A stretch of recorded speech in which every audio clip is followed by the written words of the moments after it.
ભારત માતા કી વંદે વંદે. ભાઈ આ પોચાડો અવાજ જ્યાં પહોંચાડવાનો છે ત્યાં ભારત માતા કી વંદે. આ કોડીનાર છે, આ કોડીનાર છે ને આ મિજાજ પણ કોડીનારનો છે. ઘણા અનુભવ્યો છે ને ઘણા બાકી છે એ અનુભવશે. 35 વર્ષના વાણા વીતી ગયા, 35 વર્ષના. આ નગરપાલિકામાં કોંગ્રેસ પાર્ટીએ બેસવાના સપનાઓ તો ઘણી વાર જોયા, પણ ક્યાંય ન પડ્યા. એ કોંગ્રેસના કેટલાય હીરો આવી આવીને બદલાઈ ગયા. એક પછી એક હીરા આવે, આ નવો નવો માલ આવે, ગામ જોઈ જાણીને પાછું જવા દે. હમણાં નવું કન્ટેનર આવ્યું તો જરાક બોલવે ચાલવે જરાક હોશિયાર લાગે, વિડીયો ક્લિપો હારી બનાવે છે. અને લગભગ એ બધી આ રીલ કંપની જેવું છે કે રીલું મોકલે ને રીલું સાંભળે, ઘર ઘરના મોકલે ને ઘર ઘરના જોઈને પાછા ઘર ઘરના વયા જાય. આ શહેરને પારખવું ને એ પણ એક અઘરામાં અઘરા રાજકારણીની આવડતનું કપાટ છે. આ શહેરને પારખવું કોઈ પણ રાજકારણી માટે અઘરું છે. વાતાવરણ તો એવું બનાવે કે એને સભ્યો જ જડેલી. એને એ ખબર નથી પડતી કે આ ભાજપ પર એનામાં 15 માણસો બી મૂકી આવ્યા ને એની પાસે ફોર્મ ભરાવીને પાછા વહી આવ્યા. તોય એમ કે ઘણા લોકો બિચારા એમ કે છે કે આ દિનુભાઈનો અમે ખૂબ ખૂબ આભાર માનીએ કે અમારી કોંગ્રેસને બેઠી કરી. અરે ભાઈ, ડોહીને હાંઠીએ ચડાવીને ગામમાં ફેરવી એ વાત કરની. ડોહીને તમે 1.5 હેર ઘી પાવ તો એ પાછી થોડી જવાન થાય. ડોહી જ હોય. એટલે આ બધી સપના ભૂલી જાય ભાઈ, એટલે જ્યાંથી આવ્યો ત્યાં રવાના થા, એટલે ગામ શાંતિથી આરામથી રહે. આવા ક્યાંથી નવટંકિયાઓને મોકલી આપે કે જેને અમારે 15 દી હાચવવા પડે. આ નવી આઈટમ ન આવી હોત ને તો આ ગામમાં આ વખતે પણ આપણે 2 વાર અગાઉ આ નગરપાલિકા બિનહરીફ થઈ છે. આ વખતે પણ બિનહરીફ જ હતી, પણ આમાં ઘણાને આઈના આગેવાન થવાના સપના રાતે હોવા નથી દેતા. પણ ખેર, ભગવાનને વેલી સદબુદ્ધિ આપે અને મને અભિનંદન આપવા કરતા તમે તમારું કરો. અહીંયા તો કોડીનારને કામ કરનારી નગરપાલિકા છે. ઘણા લોકોએ આ શહેરમાં શાંતિથી સુલેહથી સારી રીતે કામ થાય, નગરપાલિકાની ચૂંટણી પતી જાય એ માટેના શ્રેષ્ઠ પ્રયત્નો કર્યા છે. એમાં હું જાહેર મંચ ઉપરથી કહેવા માંગુ છું કે અમારા ગીર સોમનાથ જિલ્લાના જિલ્લા પોલીસ અધિકારી મનોહરસિંહ જાડેજા સાહેબનો આ શહેર દિલો જાનથી આભાર માને છે. દિલો જાનથી આભાર માને છે. આ જાડેજા સાહેબે ઘણા લોકોએ અમારા શહેરની જે છાપ પકડવાની કોશિશ કરી એને નિર્ભયપણે અને તટસ્થપણે આ શહેરમાં ભાજપ જ લોકોના દિલમાં વસેલું છે. એમના ચુસ્ત બંદોબસ્ત વચ્ચે એક જગ્યા પર ચકલું ન ફરકી શકે એને જોયું છે. અને એ પછી એમણે આ મતદાન પણ પૂરું થયું છે. અહીંયા પત્રકાર મિત્રોને મેં પરિષદ બોલાવી હતી અને એ બધાને કીધું કે આપ બધા જ કોડીનાર પધારો. અને આ કોડીનારમાં કઈ જગ્યાએ સંવેદનશીલ બૂથ બનાવવાની જરૂર હતી? લોકોએ સ્વયંભૂ મતદાન કરે છે. આ લોકો અમારી ભેગા ના હોય ને તો આ તમારી આ હાલત ના હોય. આ કોંગ્રેસ પાર્ટીએ સમજવાની જરૂર છે. કાગળ લખે, ફેક્સ કરે, એક ધારા ચૂંટણી પંચને ફેક્સ કરે, ફોનમાં પોતાના સરકારી જે અધિકારી માનીતા હોય એને ફોન કરે કે સાહેબ ફોર્સ મોકલાવો.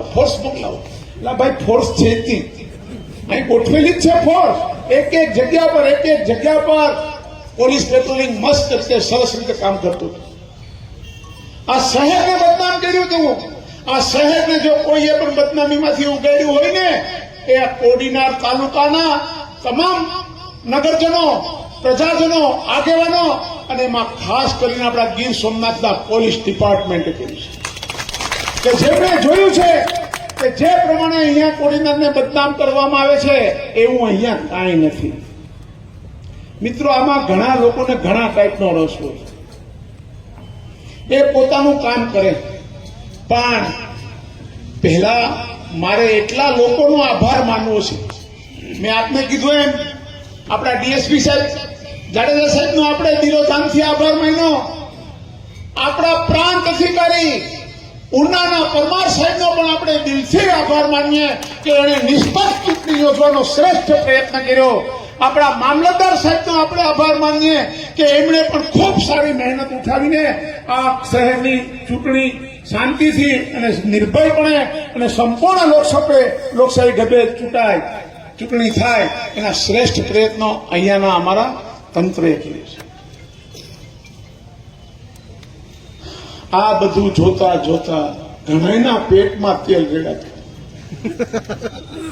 કે આ કોડીનારમાં કઈ થતું કેમ નથી.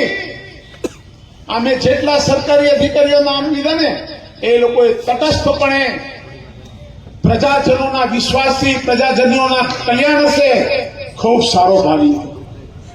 બીજા એવા ઘણા અધિકારીઓ હતા કે 2 કલાક 7 નંબરના વોર્ડમાં સ્ટ્રોંગ રૂમમાં કરીને બેઠા હતા. મને ઘણા આવીને કહી ગયા કે આ ભાઈ અહીંયા બેઠા છે તો કઈ ઈવીએમમાં નહીં કરે ને. મેં તો એને ખબર જ છે કે એનું ઈવીએમ ખરાબ થઈ જાય અડવા જાય તો. મિત્રો, શહેર એ પદ્ધતિનું શહેર છે. અહીંયા લોકો પોતે સ્વયં પોતાને નગરપાલિકાના સભ્યો માને છે, પોતાના ભાઈચારાની જેમ માને છે. પણ જેણે જેણે અમને ઉપર અમારા માટેના રિપોર્ટો ખરાબ કર્યા છે એવા સરકારી અધિકારીઓના પણ ચિઠ્ઠા અત્યારે ખુલવાના છે. અમને ખબર કરનારા હોય અમે ગુંડા છીએ એ અમારી છાપ ઉભી કરવામાં જે અધિકારીઓએ ભાગ ભજવ્યો છે. શું કામ ભજવ્યો છે? કે માત્ર સરકારને વહાલા થવા માટે ગરીબોના ઝૂંપડા, ખેડૂતોના ખેતરોના રસ્તા તોડફોડ કરીને પોતાનું નામ મોટું કરવાનો પ્રયત્ન કરનાર આવા જ અધિકારીઓ આ કોડીનાર શહેરને બદનામ કરવા માટે એને ખૂબ પ્રયત્ન કર્યા. એના ભાગરૂપે એને કોંગ્રેસને રાજી તો કરવી પડે ને. તો શું કર્યું ભાઈએ? એને શક્તિસિંહ કોંગ્રેસના મોટા નેતા હારે દોસ્તી કરી. શક્તિસિંહ ભાઈને એને એમ કીધું કે શક્તિભાઈ, તમને હું કોડીનાર નગરપાલિકા તમને કોંગ્રેસને તમારા તાસ્ટમાં ધરી દઉં. તમે મને ગમે એમ કરીને વેરાવળના મારા થયેલા કામથી મને સુપ્રીમ કોર્ટમાં જે રીટ પિટિશન દાખલ થઈ છે ને એ રીટ પિટિશનથી તમે મને બચાવો. એ ભાઈની કાસડી ત્યાં હલવાણી છે સુપ્રીમ કોર્ટમાં. એના ભાગરૂપે આપણે જોયું હશે શક્તિભાઈની સાથે વેરાવળના મુસ્લિમ સમાજના અને કહેવાતા કોંગ્રેસના આગેવાન પણ બાજુમાં બેઠા હતા. યાદ આવી ગયું ને? ફોટા જોયા હતા ને? એને કીધું કે કાંઈક આમાં કરો નહીં. પછી આપણા પડોશી ધારાસભ્ય પુંજાભાઈ વૈસ એને પણ સાથે લઈ આવ્યા કે ભાઈ આને કંઈક થોડોક શાંત પાડી દઉં ને આ ભાઈને પણ. મારા ભાઈ કેમ કે ઉના શહેરમાં અખાદ્ય તેલનું જે કૌભાંડ થયું હતું એમાં ઉચ્ચ અધિકારીએ મોટા પૈસા લઈ મોટો તોડ કરીને એ આખું ભીનું સંકેલી દીધું. હું અહીંયા પૂછવા માંગુ છું અને એને પોતા ઉપર આક્ષેપ લાગતો હોય જિલ્લાના અધિકારીને તો એ જાહેર મંચ ઉપર આવે અમારી સાથે અને અમને કહે. અમે એને પૂછીએ છીએ કે જ્યારે અખાદ્ય તેલનો જથ્થો આપણા હાથમાં આવે એના નમૂના લઈને આપણે લેબોરેટરીમાં મૂકવાના હોય કે નહીં, કે બિચારા વેપારીઓને દબાવી ધમકાવી ડરાવીને એનો ઓલો જામલો, એનો આસિસ્ટન્ટ વહીવટદાર જામલો અને બીજો પીઢારો છે. પીઢારો એટલે સમજો જ ને, આલીદર વાળો ન હોય તો અમારે કાઢીને પૂછ લો પીઢારો એટલે કોણ. આ પીઢારો અને આ જામલો એના બે મોટા વહીવટદાર છે. આખા જિલ્લામાંથી ઉઘરાવીને રૂપિયા ઉચ્ચ અધિકારી ખાઈ રહ્યો છે. મારે તમને એના ઘણા નમૂના મારી પાસે કાઢવાના છે. મેં ઉનાનો દાખલો એટલા માટે આપ્યો કે આપણા પડોશી ધારાસભ્યએ પૂરજોશમાં કૌભાંડ માટે લડત ઉપાડી. ગોઠણિયા ભેર થઈ ગયો અધિકારી, ગોઠણિયા ભેર. એ ખૂબ આપણા જે પાડોશી માજી ધારાસભ્ય છે, વિદ્વાન માણસ. એની સંસદીય કાર્યવાહી ખૂબ જોરદાર અને ધારાસભ્યને રાજકારણમાં રહેનારા લોકોએ શીખવા જેવી છે. અને એની આવડત અને એની મક્કમતાને કારણે એને ગોઠણિયા ભેર કર્યો અને એ અધિકારીએ એના જામલાને આ પિંડારાને મોકલાવી ને માલ દઈને વહીવટથી બધું શાંત કરાવ્યું. વેપારીને દબાવ્યા, ધમકાવ્યા, પાછા આપી દીધા. ખૂબ ઘણું કામ થયું. આવી એક વાત નથી મિત્રો. હું આપને કહું, મારી પાસે એનું આખું લિસ્ટ છે. હું જાહેર મંચમાંથી સરકારશ્રીને અને આપણા મુખ્યમંત્રીશ્રીને વિનંતી કરું છું કે આપ થોડા ઘણા કોઈ નાના કામને કારણે આવા અધિકારીને અમારા જિલ્લામાં છૂટ ના આપો અને અમારી પ્રજાને લૂંટાતી બચાવો. હું આપ બધાને અહીંયા કહું છું કે આવા અધિકારીને દૂધનું દૂધ અને પાણીનું પાણીનું ન કરીને બતાવું ત્યાં સુધી હું મારા જીવનનો અંતિમ શ્વાસ લઈશ. ચાહે મારું રાજકારણ રહે કે ના રહે, મારું જાહેર જીવન પણ છોડી દેવું પડે તો હું છોડી દઈને પણ આ ભ્રષ્ટાચારી અધિકારીને હું છોડવાનો નથી. તમારે બધાએ મારી સાથ આપવાનો છે. મારી સાથે ભલે 50 માણસ હોય, 50 ના 100 થશે, 200 થશે, 1000 થશે, 500 થશે. એ ભલે અત્યારે ઉપર ગાંધીનગરમાં ખૂબ વહાલાઈ કરતા હોય પણ એમ માનતા હોય કે મેં આ કામ કર્યું ને આ કામ કર્યું. એ એમ કહે છે કે વેરાવળમાં જે કાંઈ થયું બધું મેં કર્યું. નહીં, માત્ર ને માત્ર જો કોઈએ હિંમત કરી હોય તો શિવાજીએ કરી છે. ને શિવાજીનો ખિતાબ હું અમારા તરફથી પણ આપું ને તો આપણા પોલીસના ડીએસપી સાહેબ બનોરસિંહ જાડેજા. આ તો ભાઈ ગેસ્ટ હાઉસમાં ઘૂસીને બેસી ગયો તો ત્યારે આ મનોહરસિંહ જાડેજા સાહેબે હિંમત દાખવીને સરકારને જે પણ સૂચનાઓ હોય કે ના હોય પણ જે કામ કરવું જોઈએ કે જે હટાવવું જોઈએ કે જે કરવું જોઈએ બધું એમની હિંમત અને કાબિલે દાદ માંગી લે એવી કામગીરીને કારણે શક્ય બન્યું છે. અને આ પોતે જયારે મુખ્યમંત્રી શ્રી આવે કે કોઈ પણ રાજકીય મોટી વ્યક્તિ આવે ત્યારે પોતે જાણે કરતા હોય એવું બધું બતાવે. અરે મારા ભાઈ, મારે આ બધાને કેવું છે કે આપણે એક ઠરાવ કરીએ ઓડિશાની જાહેર જનતા તરફથી અને નરેન્દ્રભાઈને આપણે દિલ્હી મોકલી આપીએ કે પ્રધાનમંત્રી શ્રી, તમે અમારા આ ઉચ્ચ અધિકારી શ્રીની કદર કરીને એને તમે રિઝર્વ બેંકના ડાયરેક્ટર તરીકે મૂકી દો. શું કામ? અરે પોતાની હાથે પોતાની જરૂરિયાત મુજબ જેટલી જોતી હોય એટલી છાપીને ઘરે વયો જાય મારો ભાઈ. આ પ્રજાને તો લૂંટવાનું બંધ કરે. એને પૈસાની ભૂખ છે તો એ પૈસા પેલા પોતાના ભેગા કરે. મેં અહીંયા જ તે દિવસે અહીંયા એને ભાષણમાં કીધું હતું તો એને બિચારાને કઈ તીખું લાગ્યું હશે. તીખું ક્યાં લાગે તમને બધાને ખબર છે.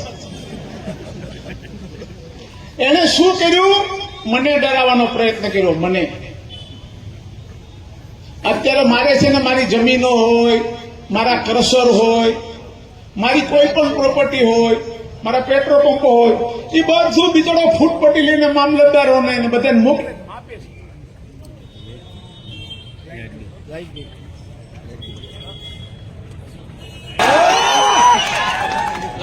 મેર પાડ્યો ખરો સિંગલ ફેસ માં તો સિંગલ ફેસ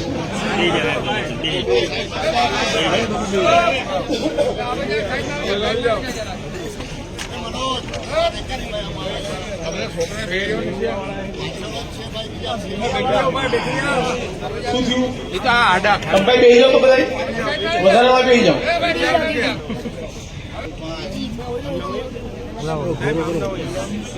આપણે એ વાત કરતા હતા કે કોને ક્યાંથી તકલીફ પડી. મેં તમને વાત કરી એના કારણે આ અધિકારીએ એના તાબામાં આવતા બધાય મામલતદાર હોય, આરટીઓ હોય, બીજો ભાઈ ત્રીજા અધિકારી હોય, મેં મારી વાડીએથી બધી જેટલા મારા હતા ને બીજડા પાણી વારવા વાળાને વાડીએ રહેતે ધ્યાન રાખવા આવે મારા પર લઈ અધિકારીના માણસો મારી બધી પ્રોપર્ટીનું ધ્યાન રાખે. કોઈક ફૂટપટ્ટીઓ લઈને માપે જ ને, કોઈક બાજુવાળાને ગોતવા જાય ને, કોઈક ત્રીજાને ગોતવા જાય, બે ન્યાન્યા જ છે. હું એમને કહેવા માંગુ છું કે આ કોડી નાગનો કારડિયા રાજપૂત છે. દોસ્ત કારડિયા રાજપૂત કોડી નાગ તું ગમે તે હોય અને તને એમ કે હું ડરાવીને જઈશ, તું મારું સર્વસ્વ લૂંટી લે ને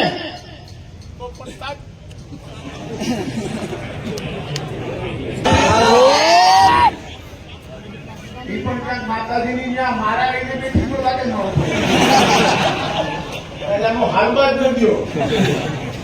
પણ એને એમ હોય કે આ બીજું સોલંકીને હું ડરાવી ધમકાવીને વશમાં કરું. થૂકવામાં તો છે ને કે આ બધાને ભરતી થશે થૂકવી જાય. 200 કલાક પછી ફોન કરો ને.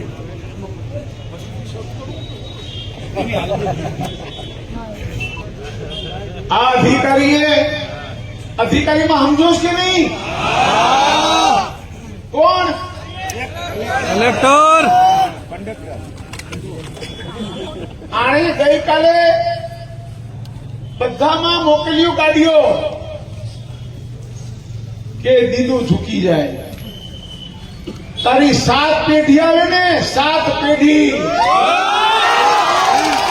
આ નહીં ઝૂકે. હું મારું જીવન ન્યોછાવર કરતો જ્યાં સુધી તને ભ્રષ્ટાચારી સાબિત ન કરી દઉં ત્યાં સુધી મારા જીવનના અંતિમ સમય સુધી તારી સામે હું લડાઈમાં રહેવા. અને ખબર છે કે તું 2, 4, 5 મહિનામાં 6 મહિનામાં રિટાયર થઈ જા, એ પછી પણ મારી લડાઈ હું તારી સાથે છોડીશ નહીં. તને પૂછવું હોય તો પૂછી લેજે આ કોડીનારના કડલના શાસ્ત્રીને સુપ્રીમ કોર્ટ સુધી અમે છોડ્યો નતો એને. અને તું તારે ભ્રષ્ટાચાર કરવા છે, તારે રૂપિયા ભેગા કરવા છે અને તું અમને દબાવ આવે છે. મારું જેટલું પણ ગેરકાયદેસર હોય ને એટલું તું તારે પાડી નાખ એટલે મારે બધું કાયદેસર થાય. મારા છોકરાઓને પછી શાંતિ. પાડી નાખ, જેટલું હોય એટલું કાઢી નાખ. મારા બાપાએ મને ખૂબ આપ્યું છે, મારે તને કેવું છે. પણ હું તને કઈ પ્રશ્નો પૂછવા માંગુ છું આ જાહેર મંચમાંથી.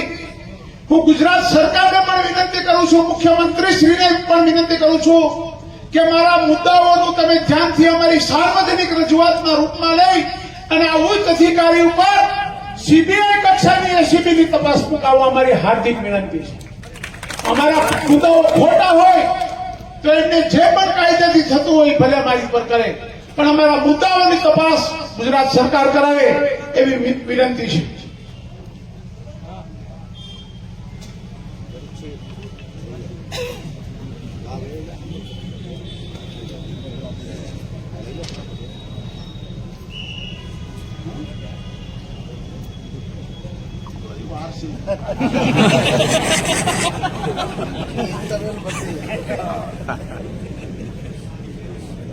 હવે આ ભાઈના જેટલા ભ્રષ્ટાચારના આ જિલ્લાને લૂંટવાના જેટલા ભાઈએ કારનામા કર્યા છે એની હું જાહેર મંચ ઉપરથી ગુજરાત સરકાર પાસે હું માંગુ છું કે આની તપાસ થવી જોઈએ. અને કોઈ પણ અધિકારી જો ભ્રષ્ટાચારમાં રચપ્રત હોય એની સામે અમે તપાસ માંગીએ છીએ. આ ગીર સોમનાથ જિલ્લાના કલેક્ટર દિગ્વિજયસિંહ જાડેજા માટે અમે તપાસ માંગીએ છીએ. એનાથી જે પણ કાયદાથી થતું હોય મારી પર કરે, મને વાંધો નથી, પણ હું પ્રજાનો પ્રતિનિધિ છું અને પ્રજાએ મને જીતો છે. મારે ચોક્કસપણે કહેવું છે કે મારે મારા ઉપર પણ જોખમ લઈને જે કરવું પડે પ્રજા માટે હું કરીશ. કેમ કે મારી લડાઈ કોઈ સામાન્ય માણસ સાથે નથી. 5000 વર્ષ પહેલા આવ્યો તો મોહમ્મદ ગઝની, વિદેશથી આવ્યો તો સોમનાથને લૂંટવા માટે. અને આજે આ આપણો આધુનિક લાયસન્સદાર લૂંટેરો હમણાં આવ્યો છે આપણા સોમનાથ જિલ્લાને લૂંટવા માટે. એ લૂંટતા હું રોકાવા માટેનું મારું સર્વસ્વ અર્પણ કરવું પડે તો હું કરી દેવાનો છું. આ બધાને યોગ્ય લાગે તો મારા ભ્રષ્ટાચાર મુક્તિ આંદોલનમાં આપ બધા પણ જોડાજો.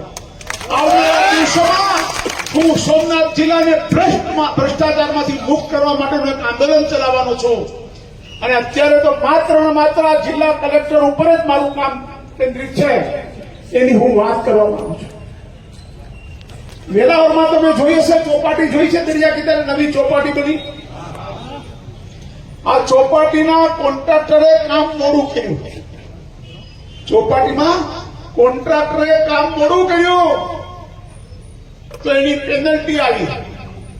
પેનલ્ટી એટલે કેટલી? 1 કરોડ રૂપિયાની પેનલ્ટી આવી. આ પેનલ્ટી ક્યાં જમા થાય? ગુજરાત સરકારના ખાતામાં જમા થવી જોઈએ. એના બદલે આ ભાઈએ 60-40 નો ભાગ કાઢી લીધો. 60% પોતે રાખે અને 40% કોન્ટ્રાક્ટર. આના પછી આવે છે આપણા જિલ્લામાં કેટલી મોટા ઉદ્યોગ ગૃહો છે. જીએસસીએલ છે, સિદ્ધિ સિમેન્ટ છે, અંબુજા સિમેન્ટ છે. આ બધી સિમેન્ટની અને પથ્થરોની, રેતીની રોયલ્ટીનું જે ફંડ આવે એને ડિસ્ટ્રિક્ટ મિનરલ ફંડ કહેવાય. આ ડિસ્ટ્રિક્ટ મિનરલ ફંડ આ જ્યારથી આ ભાઈ અહીંયા આવ્યા છે ત્યારથી આજ દિવસ સુધીમાં 3 વર્ષના અંદાજિત 30 કરોડ રૂપિયા જેવું મિનરલ ફંડ એને પોતાના લાગતી વળગતી એજન્સીઓ ઉભી કરીને એને મોટામાં મોટો ભ્રષ્ટાચાર કર્યો છે. એની પણ અમે અહીંયાથી તપાસ માંગીએ છીએ. આ માટે આજ ફંડના અમલીકરણ અધિકારી જે પણ હોય, અમલીકરણ અધિકારી ઉનાના પ્રાંત હોય કે પછી સોમનાથ જિલ્લા હિસાબની એક મહિલા અધિકારી હોય, આ બધાને ડરાવી ધમકાવીને આ અધિકારીએ એમની સહીઓ લઈને મોટામાં મોટો ભ્રષ્ટાચાર કર્યો છે. અને એને પુરવાર કરવા માટે હું એમને પડકાર ફેંકીને કહું છું કે મારી સામે કોર્ટમાં આવે.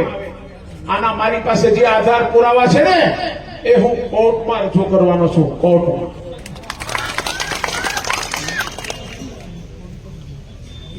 આ જ અધિકારીની કચેરીમાં પુરવઠા વિભાગમાં કામ કરતો આ જ અધિકારીના સમગ્ર જિલ્લાના વહીવટદાર તરીકે કામ કરતો જામલો દર મહિને 15 લાખ લેવી, 15 લાખ જેવી રકમ કેમાંથી આપે છે ખબર છે?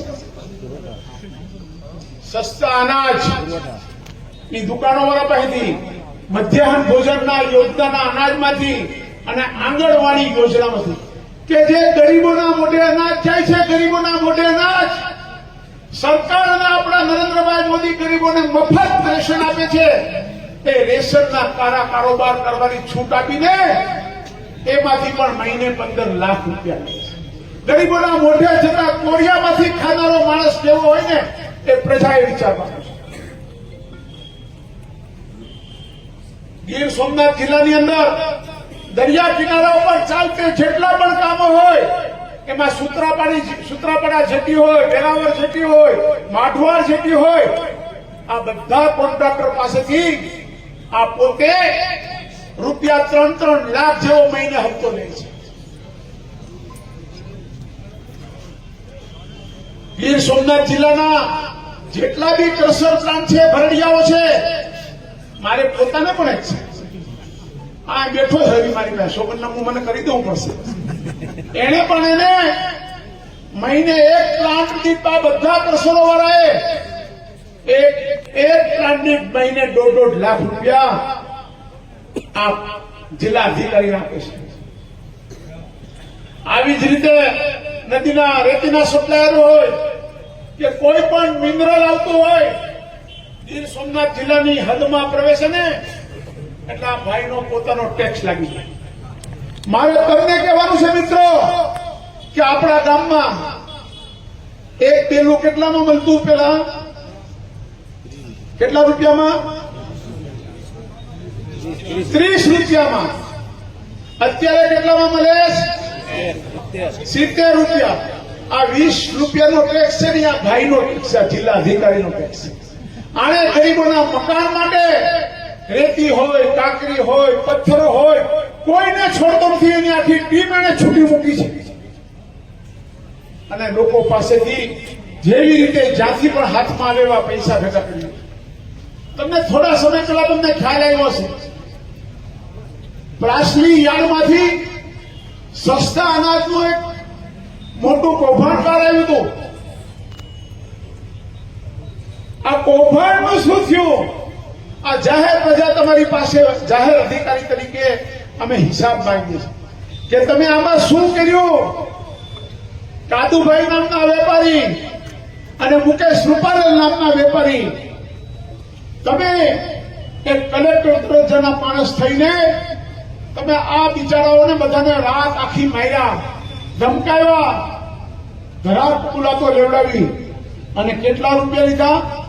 તમને બધાને એમ થાય કે આને શું 90 લાખ રૂપિયા. આવડો મોટો તોડ કોઈ ગીર સોમનાથના જિલ્લાના ઇતિહાસમાં કોઈ એ નહીં કર્યો હોય એવડો આને તોડ કર્યો 90 લાખ રૂપિયા. આની પણ અમે સરકારશ્રી પાસે તપાસ માંગીએ છીએ.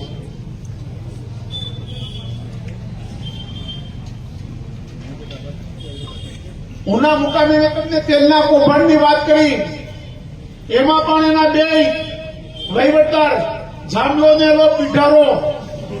પીઠારો એટલે શું? તમારો જોરથી બોલો બધાને હમણાં ઓળખી ગયા. આ જામલો તો આપણી અહીં નોકરી કરી ગયો છો, અહીંયા ક્યારેય 1000 રૂપિયા ભેગા કરી ગયો છે. આ ભાઈએ આ તેલ કૌભાંડમાંથી પણ 25 લાખ રૂપિયાનો તોડ કર્યો છે. મિત્રો મારે એટલા માટે કેવું છે આ બધું કે આવા ભ્રષ્ટ અધિકારીને હજુ તો એના જાજા બાકી છે. આમાં વેરાવળ રેમ કંપનીની સામે ઇન્ડિયન ઓઇલનો પેટ્રોલ પંપ એને સીલ કર્યો તો તમે વાંચ્યો છે છાપામાં. એ સીલ ખોલવાના અને પેટ્રોલ પંપ ચાલુ કરવાના પણ 15 લાખ લીધા. એને ગીર સોમનાથમાં આવેલા ઉદ્યોગ ગૃહો એમને લીઝનું કામ હોય, જમીનોનું કામ હોય, આ બધા પાસેથી એને કરોડો રૂપિયા ઉઘરાવીને પોતાના ઘર ભેગા કર્યા છે. આની પણ અમે તપાસ માંગીએ છીએ.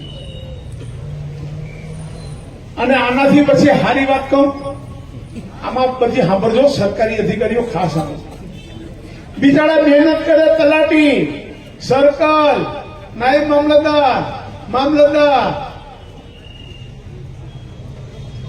અને આવલી કહેવત નથી માલ ખાય મદારીને.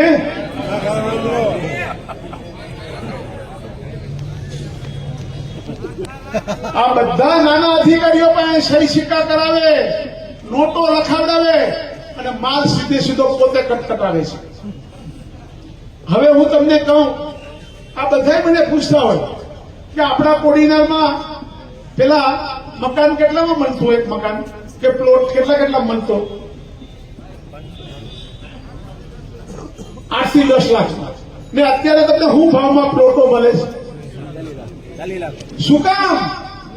મિત્રો મારે આપને કેવું છે કે આ ભ્રષ્ટ અધિકારીએ ગામડામાં કોઈ પણ ખેતીની જમીનમાં તમે બિનખેતી કરવા જાઓ તો એ 40 રૂપિયા મીટરે ભાવ લે છે. આ અમારા બાપ દાદાએ બનાવેલી જમીનો છે, અમારા બાપ દાદાની મહેનતના પરસેવાની જમીન છે. એમાં તું મીટરે 40 રૂપિયા મારા ભાઈ શેના માટે લે છે? ભગવાન તને વેલાહાર સદબુદ્ધિ આપે, અને જો એ સદબુદ્ધિ એને ન આવે તો ભાજપની અમારી દિલ્હીથી લઈને ગુજરાતની સરકાર પણ આને બરાબર ભાન કરાવી અને એને ભાન અપાવે અને એને અમને કહીએ. અમારે તો બીજું કાંઈ નથી કેવું, હજી પછી વાત કરું. શહેરી વિસ્તાર હોય, શહેરી વિસ્તારમાં 80 રૂપિયા ભાવ મીટરના. આપણે પ્લોટ મોંઘા થઈ ગયા, મકાન મોંઘા થઈ ગયા, એની પાછળ મૂળમાં કારણ આ ઉચ્ચ અધિકારીનો ભ્રષ્ટાચાર છે મિત્રો, ભ્રષ્ટાચાર. આ મંચ ઉપરથી હું તો નરેન્દ્રભાઈને અને આપણા મુખ્યમંત્રી શ્રી ભૂપેન્દ્રભાઈને વિનંતી કરું છું કે આપ અમારી વચ્ચે મધ્યસ્થી કરીને આ અધિકારીને કહો ને કે આમાં અમને 50% રાહત અપાવે. એને એમ છે એને ગાંધીનગર સુધીના પણ ફોન ખખડાવી દીધા. મેં તમને કહ્યું એમ કે મને આ કાર્ય કરવા માટે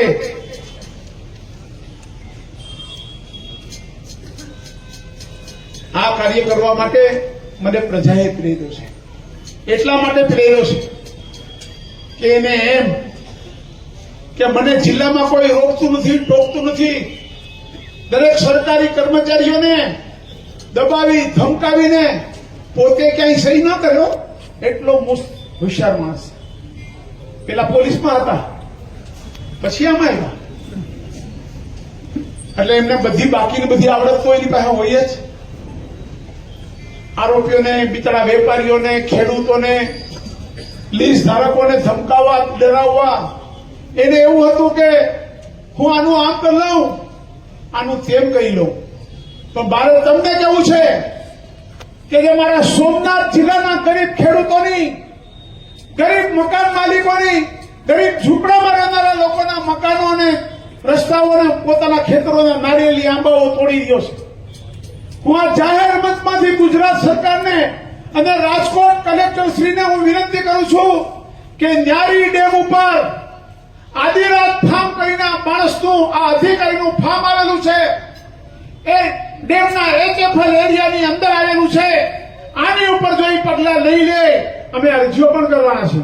આ બધામાંની વિગતવાર અમે RTI પણ કરી રહ્યા છે, RTI થી માહિતી પણ મેળવી રહ્યા છે. અને પછી પણ જો સરકાર પગલા અધિકારી પર નહીં લે તો અમારે ના છૂટકે હાઈકોર્ટનો આશરો લેવો પડશે. અમે હાઈકોર્ટમાં જશું. હું અહીંયાથી વિનંતી કરું છું રાજકોટ કલેક્ટર સાહેબને કે ન્યારી ડેમ ઉપર આવેલા આદિરાજ ફાર્મ ડેમના સ્કેચમેન્ટ એરિયાની અંદર આવેલું હોય તો આની પર આપ પગલા લેવા અમારી વિનંતી છે અને જાહેર મંચ ઉપરથી માંગણી છે. આની અરજી પણ હું આપને આપું છું. આનાથી આગળ વધીને મિત્રો હું તમને કહું છું કે આપણે પોલીસ ખાતા મોટરસાયકલ લઈને આપણા છોકરા નીકળે બહાર, આપણા છોકરા મોટરસાયકલ લઈને બહાર નીકળે તો શું પૂછે પોલીસ વાળો ભાઈ? શું પૂછે?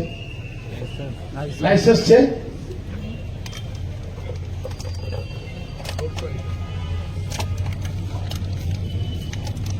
ખબર છે તમને કઈ? આપણે મોટરસાયકલ ને આપણો છોકરો નીકળે અને એની પાસે શું ન હોય તો લાયસન્સ ન હોય તો દંડ કરે ને. હું ગુજરાત મરીન પોલીસને પણ કહું છું, કોસ્ટગાર્ડને કહું છું,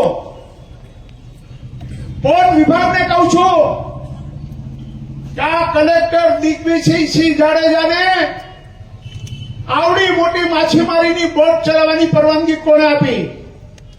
એ શું બોટ ચલાવી શકે? આ બોટ એને ચલાવી છે ને એના વિડીયો અમારી પાસે છે.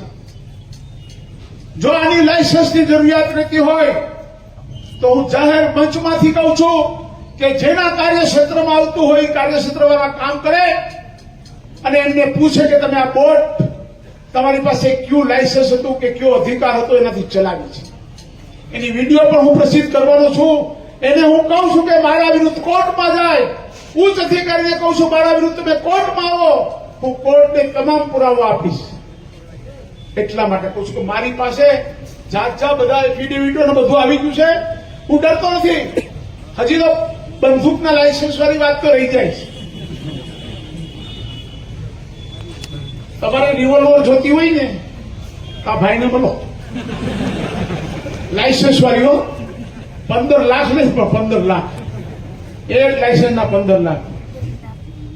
સમજાય તમને મારી વાત? પણ જે પોતે સત્તાના નશામાં હોય ને, સત્તામાં નશામાં હોય ને, એને એમ છે. અને અહીંયા આપણા તાલુકામાં પણ ઘણા ફોટા પડાવે છે ભેગા. પણ ફોટા તમારે પડાવવા પડે. હું તો કોડીનારનો, ખુદ કોડીનારનો હું અમિતાભ છું. લોકો મારી હારે ફોટા પડાવે, મારે કોઈ હારે ફોટા પડાવવાની જરૂર નથી. મારી પ્રજાના દિલમાં વસેલો દિલું છે. તમને હું એક સરસ મજાનો એક મધ્યપ્રદેશનો એક દાખલો આપવા માંગુ છું. મધ્યપ્રદેશના શાજાપુર જિલ્લાના કલેક્ટરને એક ટ્રક ડ્રાઈવર પર ગુસ્સો આવી ગયો, ગુસ્સો. અને ખીજાઈને કહ્યું, તું શું કરી શકીશ, તારી ઓકાત શું છે? તો એ ડ્રાઈવરે વિનમ્રતાપૂર્વક જવાબ આપ્યો. આ સામાન્ય ડ્રાઈવરે જવાબ આપ્યો, આ તો લડાઈ છે કે અમારી કોઈ ઓકાત નથી. આ તો લડાઈ છે કે અમારી કોઈ ઓકાત નથી. જ્યારે ઘઉંના ગોડાઉન ભરાઈ ગયા ત્યારે ઝાડને તમે પૂછો છો કે પાંદડાઓએ શું આપ્યું? ફરીથી બોલું, યાદ રાખો, લખી લો. આ તો લડાઈ છે, અમારી કોઈ ઓકાત નથી. જ્યારે ઘઉંના ગોડાઉન ભરાઈ ગયા ત્યારે ઝાડને તમે પૂછો છો કે પાંદડાઓએ શું આપ્યું? જો ચિરાગો સે જલતી રોશની है वो हमसे है. દેશને આ લાલ પીળી લાઈટોએ શું આપ્યું? મિત્રો સમજાય છે બધું આમાં? આ સામાન્ય લોકોની વિનમ્રતા છે. તો મારે કેવું છે કે હું ગાંધીજીની સ્કૂલ, સ્થાપેલી સ્કૂલ શારદા ગ્રામનો વિદ્યાર્થી છું. આજીવન ખાદીધારી છું. યાદ રાખજો મિત્ર તમે કે તમારે જેટલા છેડા લગાડવા એટલા લગાડી લો. તમારે ગાંધીનગરથી જેટલું મારી પર દબાણ કરાવવું એટલું કરાવી લો. હું મારું રાજકારણ જાહેર જીવન છોડી દેવું પડે તો હું છોડી દઈશ. મારી પ્રજાની વચ્ચે રહીને પણ તમને હું નહીં છોડું, મારા ભાઈ, નહીં છોડું. હમણાં થોડા દિવસની અંદર મારી મીડિયા એજન્સી હું અહીંયા બનાવું છું, મારી પોતાની. 15 તીરંદાજ કે જેને જર્નાલિઝમ કર્યું હોય એવા 15 યુવાનોને મારી ટીમમાં હું સામેલ કરવાનો છું. અને આ કલેક્ટર દિવસ દરમિયાન ક્યાં જાય છે, એના વહીવટદારો ક્યાં જાય છે, મારી પ્રજાને કોઈ કનડે કે પરેશાન કરે એની પર એની મારી ચાપતી નજર રાખવાનો છું. હું આપ બધાને કહું છું, આ મારા અહીંયાના મંચ મારફત ગીર સોમનાથ જિલ્લાના તમામ પ્રજાજનોને કહું છું કે આ એક તમારો નિડર અને નિર્ભય ભાઈ એવો છે કે મેં આની પાછળ આટલો અવાજ ઉઠાવ્યો છે. તમારી કોઈ પાસેથી આ જિલ્લા કલેક્ટરની કચેરીમાંથી કોઈ પણ પૈસા માંગે, કોઈ પણ વાતના, તો કમસે કમ મને ફોન કરજો. મને માહિતી આપજો. એના એક હવે તમને દરરોજ તમારા મોબાઈલમાં ગીર સોમનાથ જિલ્લાની બિનખેતી જમીનના ભાવ દરરોજ પેલા આંકડાના ભાવ આવતા વરલીના, એમ હવે દરરોજ હું તમને ભાવ મારા મોબાઈલથી મોકલીશ.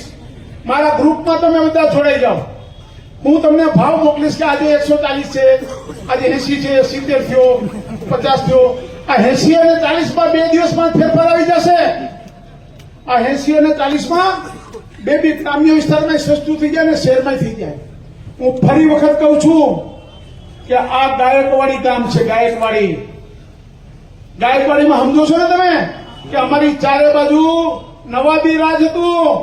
આ બાજુ ફિરંગીઓ હતા દીવમાં, અને આ કારડિયા રાજપૂત સમાજ અહીં અખંડ અને અમર.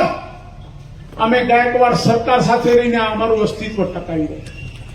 અમે લોકો આજે બી કહીએ છીએ કે તમારા જેવા અધિકારીઓ તો આવે ને જાય, અને તમારા જેવા ખાતર જો ખપી પણ જવું પડે મારી પ્રજા માટે તો ખપીને પણ હું એને છોડીશ નહીં. હું એટલા માટે કહું છું કે આ ભ્રષ્ટાચારી આત્માના શરીરમાંથી જો ભ્રષ્ટાચારનો આત્મા છોડાવું તો મારું નામ દીનું નથી. હું આપ બધાને કહું છું કે મારા ભ્રષ્ટાચાર નાબૂદી અભિયાનમાં આપ બધા જોડાઓ, અને આવા ભ્રષ્ટ અધિકારીને આપણા જિલ્લામાંથી એને બરાબરની પૂરી તપાસ કરીને એની યોગ્ય સજા મળે ત્યાં સુધીની લડાઈમાં આપ બધા મારી સાથે રહો.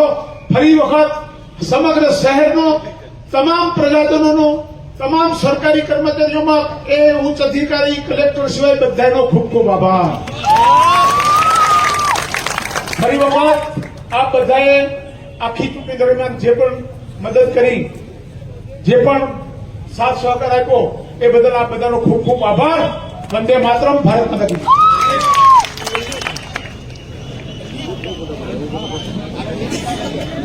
હવે આપણે બધા ભાઈઓ અહીંયાથી ચાલીને મોટા પીરની દરગાહે ચાદર ચડાવી અને પછી આપણે છુપા